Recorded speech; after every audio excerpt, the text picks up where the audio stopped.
लक्षद्वीप मुद्दे पर मालदीव के मंत्रियों के बयान ने भारत और माले के बीच रिश्तों में गांठ ला दी है। उधर मालदीव के नए राष्ट्रपति मोहम्मद मुइजू ने नई दिल्ली को चिढ़ाने के लिए भारत से पहले चीन के दौरे पर वो निकल गए।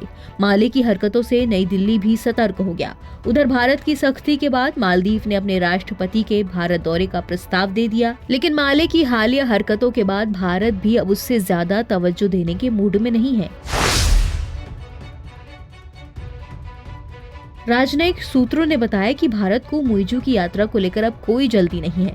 भारत मालदीव के राष्ट्रपति की अगवानी के लिए सही समय का इंतजार करेगा। मालदीव और नई दिल्ली के राजनयिक सूत्रों ने बताया कि माले ने मुइजू की पिछली सरकार नवंबर में भारत यात्रा की संभावना को लेकर बातचीत की थी, लेकिन दोनों पक्ष मुइजू की यात्रा को लेकर कोई तारीख तय करते उससे पहले ही मालदीव के राष्ट्रपति ने तुर्की की यात्रा का प्लान बना लिया।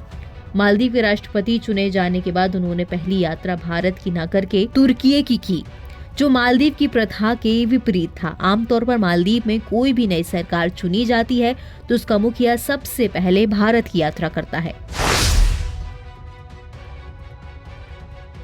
उधर मुइजू की यात्रा को लेकर भारत से बातचीत चल ही रही थी कि मालदीव के राष्ट्रपति ने आनन फानन में चीन के राष्ट्रपति शी जिनपिंग के निमंत्रण को स्वीकार कर लिया।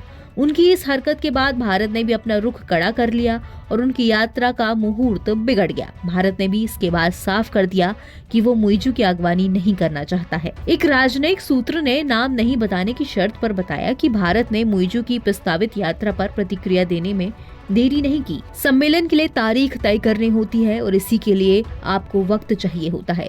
पीएम नरेंद्र मोदी ने मुइजू के साथ दुबई में COP28 में बायलैटरल बातचीत की थी।